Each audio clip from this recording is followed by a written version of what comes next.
Hello everyone, this is Sonia and you are watching Sovik's blog. आज की video में मैं आपके लिए लेकर आई हूँ बहुत ही इंपॉर्टेंट इन्फॉर्मेशन। देखिए, अगर आप ऑस्ट्रेलिया ट्रैवल प्लान कर रहे हैं, क्योंकि बॉर्डर्स ओपन हैं, तो सारे लोग जो भी इतने टाइम से अपना शेड्यूल करके बैठे थे कि उन्हें जाना है किसी भी पर्पज़ से, तो अब ओपन है तो सभी लोग आ रहे हैं। लेकिन क्या है ना कि आ तो रहे हैं, लेकिन ना बहुत सारे कन्फ्यूजन हैं कि आने के लिए आपको क्या क्या डॉक्यूमेंट्स चाहिए, और जब आप यहाँ आएंगे तो आपको क्वारंटाइन करना पड़ेगा या नहीं करना पड़ेगा, और अगर करना पड़ेगा तो आप अपने घर में क्वारंटाइन करेंगे या आपको होटल जाना पड़ेगा, और क्या क्या इन्फॉर्मेशन आपको कहाँ कहाँ वेबसाइट पे अपलोड करनी है, क्या क्या अपने साथ आपको कैरी करनी है। तो इस तरह की ना बहुत सारी चीज़ें हैं जो इस वक्त सभी लोग ये इन्फॉर्मेशन चाहते हैं, क्योंकि बहुत सारी ये जो इन्फॉर्मेशन है ना, ये इनकी वेबसाइट पर वैसे तो देखिए है, लेकिन वो क्लियर नहीं है, और ये इन्फॉर्मेशन भी कई बार बदलती रहती है। मैं आपके साथ ये वीडियो शेयर कर पा रही हूँ क्योंकि हमने अभी रिसेंटली ही ट्रैवल किया है। जी हाँ, हम 23 को ही ऑस्ट्रेलिया आए हैं और हम आए हैं तस्मानिया होबार्ट में। तो मुझे लगा कि ये करेक्ट टाइम है इस वीडियो को डालने का, क्योंकि बहुत सारी ऐसी इन्फॉर्मेशन है जिसे लोग ढूंढ रहे हैं जो उन्हें क्लियरली वेबसाइट से नहीं मिल पा रही है। तो इसीलिए मैंने सोचा कि जो जो डॉक्यूमेंटेशन हमने किया, जो जो ट्रैवल के ड्यूरेशन में हमने फेस किया, क्वारंटाइन क्यों करना पड़ा, कैसे करना पड़ा, तो ये सारी इन्फॉर्मेशन मैं आपके साथ शेयर करूँ। तो ये सारा मेरा अपना खुद का पर्सनल एक्सपीरियंस है एंड आई होप ये सारी इन्फॉर्मेशन आपके लिए यूजफुल होगी और आपके ट्रैवल को थोड़ा सा ईजी बनाएगी। बने रहिए इस वीडियो में एंड तक और अच्छे से देखिए इस वीडियो को, ताकि आप कोई भी चीज़ मिस ना करें। तो सबसे पहले मैं आपको बताती हूँ कि हाँ, हमने जो ऑस्ट्रेलिया हम लोग आए थे वो हम कहाँ से आए हैं। तो हम पहले एक्चुअली ऑस्ट्रेलिया में रहे हुए थे एंड बट समहाउ हम चले गए थे दूसरी कंट्री। जी हाँ, हम लोग आयरलैंड गए थे और फिर हम दोबारा आयरलैंड से अभी वापस से ऑस्ट्रेलिया आए हैं। तो हमारा ये जो आयरलैंड से ऑस्ट्रेलिया की जर्नी थी ना, बड़ी कॉम्प्लिकेटेड कह लीजिए, या ये था कि डाइसी था कि हम लोग आ पाएंगे नहीं आ पाएंगे, क्योंकि इनिशियल में जब ऑस्ट्रेलिया ने अनाउंस किया था कि वो बॉर्डर ओपन कर रही है एंड देन हम लोगों ने भी टिकट्स बुक कर दिए थे। फिर पता चला कि उन्होंने 2 वीक के लिए पोस्टपोन कर दिया है फ़िलहाल। तो हम लोगों को भी लग रहा था कि पता नहीं 2 वीक है, कहीं और बढ़ ना जाए, क्योंकि पहले वो 1 दिसंबर से खुलने वाला था। लकीली हम लोगों ने जो अपनी टिकट्स बुक की थी वो हमने 21 दिसंबर की थी। तो हम फिर भी सेफ जोन में थे कि चलिए 2 वीक के लिए पोस्टपोन किया है तो 15 या 16 को शायद खोल देंगे वो बॉर्डर। पर कुछ कंफर्म नहीं था, तो हम भी बड़ा डाइसी सिचुएशन में चल रहे थे कि पता नहीं हम ट्रेवल कर पाएंगे या नहीं कर पाएंगे। बट चलिए, हमने ट्रैवल किया। तो सबसे जो पहली चीज़ है जो आप लोगों को ध्यान रखनी है ना, अगर आप टिकट्स बुक कर रहे हैं तो ट्राई करना कि आप डायरेक्ट टिकट जो है ना वेबसाइट से लें। जी हाँ, जो जिस भी आप फ्लाइट से आप ट्रैवल करने का प्लान कर रहे हैं उसकी वेबसाइट से आप डायरेक्टली टिकट बुक करें। ट्रैवल एजेंट्स से टिकट बुक करना इस टाइम पे अवॉइड कीजिएगा। आई नो एजेंट्स के थ्रू थोड़ा सा सस्ता आपको पड़ सकता है, बट क्या है ना कि ये सिचुएशन ऐसी है ना कि कई बार फ़्लाइट कैंसिल हो जाती हैं, पोस्टपोन्ड हो जाती हैं, कुछ भी हो सकता है इस टाइम पे, कोविड टाइम पे। तो जो रिफ़ंड वाला एक पॉइंट आता है ना, अगर आप डायरेक्टली देखिए फ़्लाइट से करते हैं तो आई नो आपको थोड़ा सा महंगा ज़रूर पड़ेगा, बट ये कि आपको आपका जो पैसा है वो वापस मिल जाएगा। तो हमने भी यही किया था। हमने जो टिकट है वो किसी थर्ड पार्टी से नहीं की थी, हमने डायरेक्ट ही साइट पे जा कर के और वहीं से हमने टिकट बुक की थी। थोड़ी सी कॉस्टली हमें पड़ी थी, बट हम वो रिस्क लेना नहीं चाह रहे थे कि सारा ही पैसा, मान लीजिए अगर कुछ हो जाता और कैंसिल हो जाता, हम लोग फ्लाई नहीं कर पाते, तो पता नहीं मिलता है नहीं। तो इसलिए सबसे पहली चीज़ जो आपको ध्यान रखनी है वो ये कि आप टिकट्स जो है ना सेफर साइड डायरेक्टली वेबसाइट से बुक कीजिए। हमारी जो जर्नी थी वो काफ़ी लंबी थी, क्योंकि जैसा मैंने बताया कि हमने आइलैंड से फ्लाई किया था। तो हमारी सबसे पहले डबलिन से फ़्लाइट थी दुबई के लिए, और दुबई से फिर हमारी मेलबर्न थी, और मेलबर्न से होबार्ट। जी हाँ, हम लोग ऑस्ट्रेलिया में इस वक्त होबार्ट में हैं, तस्मेनिया में, और ये बहुत ही ब्यूटीफुल जगह है। इसके बारे में मैं आपको फिर कभी और बताऊंगी और शेयर भी करूंगी इसकी ब्यूटी में आपके साथ धीरे धीरे। तो अब मैं आपको बताती हूँ कि अगर आप फ्लाई कर रहे हैं तो देखिए, सबसे पहली चीज़ जो आपको करनी है ना वो ये करनी है कि जिस भी डेट को आप की टिकट्स बुक है ना, अपने आप को आइसोलेट कर लीजिए बिल्कुल। एटलीस्ट 7 और 10 डेज़ के लिए प्लीज़ ट्राई करो कि थोड़ा पब्लिक गैदरिंग में आप लोग ना जाएं। फ्रेंड्स मीटअप वगैरह थोड़ा कम कर दो, क्योंकि हम लोगों ने बेसिकली यही किया था। हम लोगों की जैसे 21 ही फ़्लाइट थी, तो हमने 10 डेज़ के लिए हम लोगों ने सबको जिनको भी बाय बाय करना था, मिलना था, हम पहले मिल लिए थे। बाद में सब फ़ोन पे बात कर लेते थे एंड दैट्स इट। क्योंकि रिस्क इस टाइम पे लेना ठीक नहीं है, क्योंकि देखिए आप टिकट बुक करते हैं और किसी और जगह पे जहाँ पर आप यहाँ आ रहे हैं, आपका अकोमोडेशन, बहुत सारी चीज़ें आपने प्लान कर ली होगी ना, तो आप नहीं चाहेंगे कि आपकी वो सारी मेहनत ना बेकार हो जाए और आपकी बहुत सारी मनी वेस्ट हो जाए। तो सबसे पहला काम यही कीजिए कि जिनसे भी आपको मिलना वगैरह है तो 7 दिन 10 दिन पहले मिल लीजिए और अपने आप को थोड़ा अपने घर पर आइसोलेट कर लीजिए ट्रैवल से पहले। तो ये होगी फर्स्ट थिंग। देन सेकंड चीज़ ये है जो इम्पॉर्टेंट है, आपको ट्रैवल से पहले जो भी आपका फ़्लाइट का टाइम है ना, उसके 72 आवर्स पहले तक आप लोग आपका RT-PCR आपको कराना पड़ता है। जी हाँ, कोविड का जो टेस्ट है वो आपको कराना होता है और वो टेस्ट नेगेटिव आना चाहिए। तो इसीलिए मैंने आपसे बोला कि आप अपने आप को पहले आइसोलेट कर लीजिए ताकि वो रिस्क ना रहे। ये जो RT-PCR टेस्ट है एक्चुअली बच्चों के लिए, ये टेस्ट देखिए मेरे 2 किड्स हैं, 1 is 4 year old and the second 1 is almost 2 year old.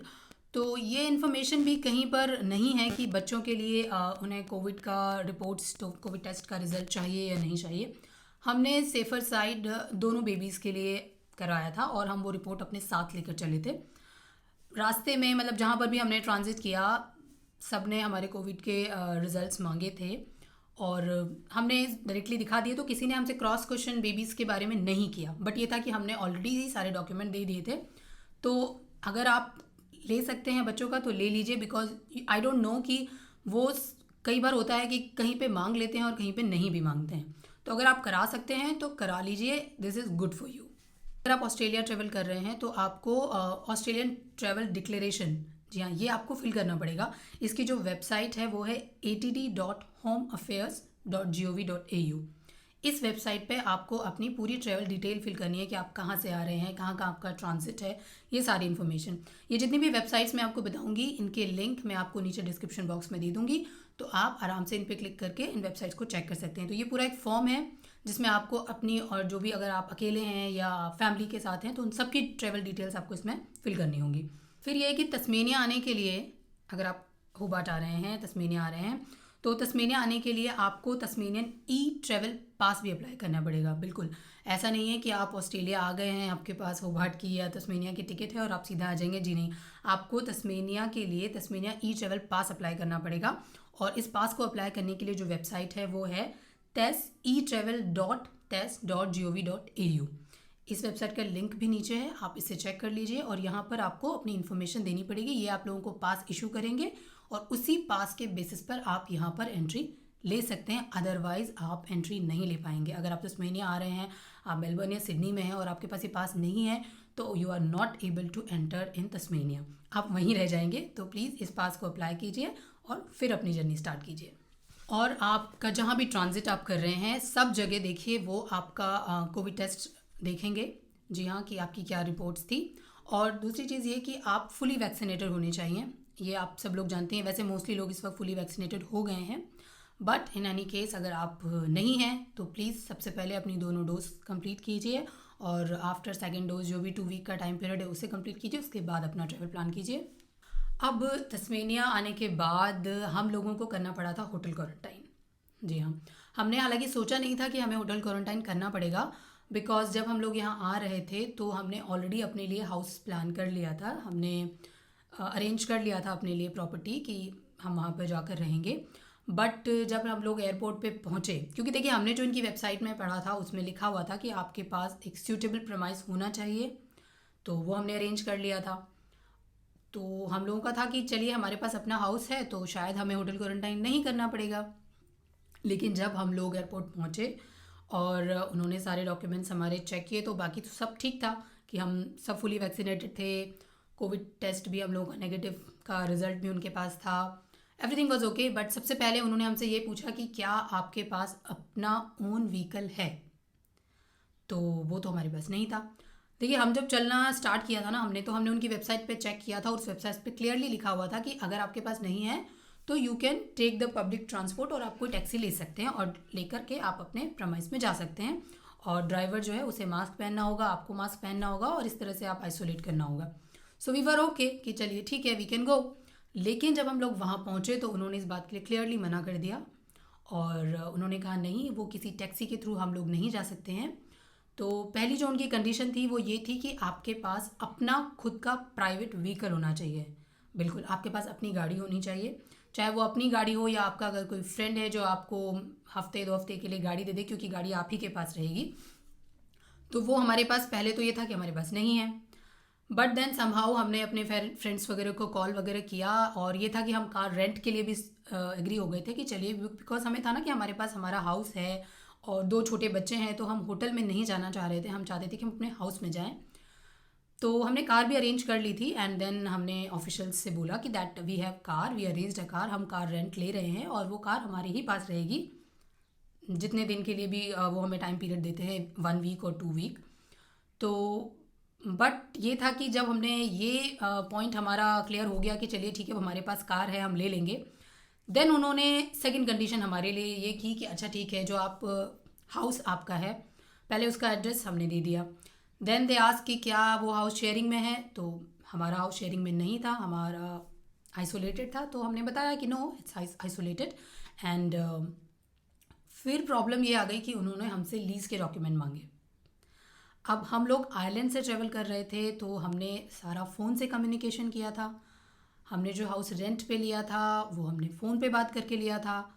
हालांकि हमने 1 वीक का एडवांस रेंट भी पे कर दिया था और हमने वो जो रेंट पे किया था, हमने वो डिटेल्स भी उन ऑफिशियल्स को दिखाई कि देखिए हमने ये रेंट पे किया है और लीज़ डॉक्यूमेंट अभी नहीं है, बिकॉज वो हम यहाँ आने के बाद साइन करने वाले थे। लेकिन वो इस बात के लिए भी एग्री नहीं हुए। तो हमारे पास सब कुछ होते हुए भी हमें एंड करना पड़ा होटल क्वारंटाइन में। हमारे पास अपना घर था लेकिन हम उसमें नहीं जा पाए, गाड़ी हमने अरेंज की थी लेकिन फिर भी हम नहीं जा पाए। तो मैं आप लोगों को यही सजेस्ट करूँगी, देखिए कि अगर आपके खुद का घर है या आपने रेंट पे लिया है तो ट्रैवल करने से पहले उसके रेंट डॉक्यूमेंट आप अपने पास ले लीजिए। अगर आप नहीं हैं वहाँ पे, जैसे कि हम भी ऑस्ट्रेलिया में तो थे नहीं, तो स्कैन करके वो डॉक्यूमेंट्स मंगवा लीजिए, ताकि आपको दिखाना पड़ेगा तो आप दिखा पाएंगे, क्योंकि हम ये नहीं दिखा पाए थे। एंड सेकंड चीज़ ये कि आप अपनी खुद की गाड़ी अरेंज कर लीजिए, क्योंकि आपको वो गाड़ी अपने पास रखनी पड़ेगी जब तक कि आपका क्वारंटाइन पीरियड है। तो हम दोनों फुली वैक्सीनेटेड थे, मैं और मेरे हस्बैंड, तो इसलिए उन्होंने हमें 7 डेज़ के लिए क्वारंटाइन करने के लिए कहा था। अब घर के लिए तो उन्होंने मना कर ही दिया था, तो हमें होटल क्वारंटाइन ही जाना पड़ा था। और होटल क्वारंटाइन में ये है कि जब आप 7 डेज़ के लिए होटल क्वारंटाइन होते हैं, अगर आप फुली वैक्सीनेटेड हैं तो आपका डे 1 और डे 5 कोविड टेस्ट होगा। जी हाँ, देखिए जिस दिन आप पहुँचेंगे उसे वो काउंट नहीं करते हैं। जैसे कि हम 23rd को लैंड हो गए थे और हम 23rd मॉर्निंग में ही लैंड हो गए थे, 8 बजे ही हम लोग आ गए थे एयरपोर्ट पे एक्चुअली, बट स्टिल वो 23rd जो है वो डे 0 काउंट होता है। तो हमारा जो पहला कोविड टेस्ट हुआ था वो 24th को हुआ था, तो वो उससे डे 1 काउंट करते हैं और वो 7 डेज़ के लिए आपको क्वारंटाइन करते हैं। तो डे 1 पे हमारा टेस्ट हुआ था और उस टेस्ट का जो रिज़ल्ट था वो नेक्स्ट डे आ गया था हमारा। एंड देन फिर हमारा हुआ था डे 5 और डे 5 का भी हम लोगों का लकीली टेस्ट नेगेटिव था। तो नेक्स्ट डे 6 हमारा वो रिज़ल्ट आ गया था, इवनिंग तक वो वाला रिज़ल्ट हमारा आया था। तो जब आपके पास ये दोनों रिज़ल्ट्स आ जाते हैं, आपके कोविड के नेगेटिव रिज़ल्ट, तो ये जो कोविड टेस्ट का रिज़ल्ट है ये आपको अपलोड करना पड़ता है टेस ई ट्रेवल की वेबसाइट पे। जी हाँ, वही सेम वेबसाइट, ये वेबसाइट है आपकी tesetravel.tes.gov.au। इस वेबसाइट पे आपको अपना दोनों जो रिज़ल्ट्स हैं वो आपको अपलोड करने पड़ते हैं और उसके बाद आपको मेल करना होता है। वो मेल आपको करना पड़ता है traveler.review@police.tes.gov.au पर। यहाँ आपको मेल करके भी अपने डॉक्यूमेंट्स देने पड़ते हैं और आपको बताना होता है कि आपका ये रिज़ल्ट नेगेटिव है। तो हम लोगों ने भी यही किया था। जब हमारा रिज़ल्ट डे 6 में इवनिंग तक आ गया था तो हमने अपलोड किया था, ईमेल किया था, फिर हमें पुलिस से क्लियरेंस आया था कि now we are free to go, अब हम जा सकते हैं। तो फिर होटल वालों ने हमारे लिए next day, not day 6, day 7, आप ऐसा नहीं है कि रिज़ल्ट आ गया और आप फटाफट से जा सकते हैं, बिल्कुल नहीं, ऐसा नहीं था। हम लोगों ने भी चाहा था कि इमीडिएटली आ गया तो हम यहाँ से निकलें, बट ऐसा नहीं है। तो आपको नेक्स्ट डे ही वो परमिशन देते हैं जाने के लिए, यानी कि डे 7 पर ही आप जा सकते हैं। वैसे वो बेसिकली 8th डे है, बट जैसा मैंने बताया कि इनिशियल डे को वो 0 काउंट करते हैं। तो डे 7 पर आपके लिए टैक्सी वो बुक कर देंगे and then you are free to go, आप अपने घर जा सकते हैं। आई होप मैंने सारे पॉइंट्स कवर कर लिए हैं, बट अगर फिर भी आप लोगों के कोई भी डाउट्स हैं तो प्लीज़ आप मुझे कमेंट बॉक्स में लिख कर पूछ सकते हैं। मैं पूरी कोशिश करूँगी कि मैं आपको उसका करेक्ट आंसर दे पाऊँ और आपका ट्रैवल अच्छा हो। होटल क्वारंटाइन का जो हमारा एक्सपीरियंस रहा वो कैसा रहा, इसके लिए मैं एक अलग से वीडियो बनाऊंगी और आपको बताऊंगी कि कैसे कैसे आप लोगों को होटल क्वारंटाइन में डील किया जाता है, कैसे आपको अपने पूरे टाइम पास करना होता है। तो वो मेरा अपना एक एक्सपीरियंस है जो मैं आपके साथ डेफिनेटली ज़रूर शेयर करूंगी। तो आज की वीडियो के लिए बस इतना ही एंड आई होप ये वीडियो आपके लिए यूज़फुल होगी। अगर यूज़फुल है तो प्लीज़ अपने उन सारे फ्रेंड्स के साथ आप इसे शेयर कीजिए जो अपना ट्रैवल ऑस्ट्रेलिया के लिए प्लान कर रहे हैं, ताकि उनके लिए ये वीडियो हेल्पफुल हो और उनकी जर्नी थोड़ी सी आसान हो जाए। So bye, take care and thanks for watching. Bye bye.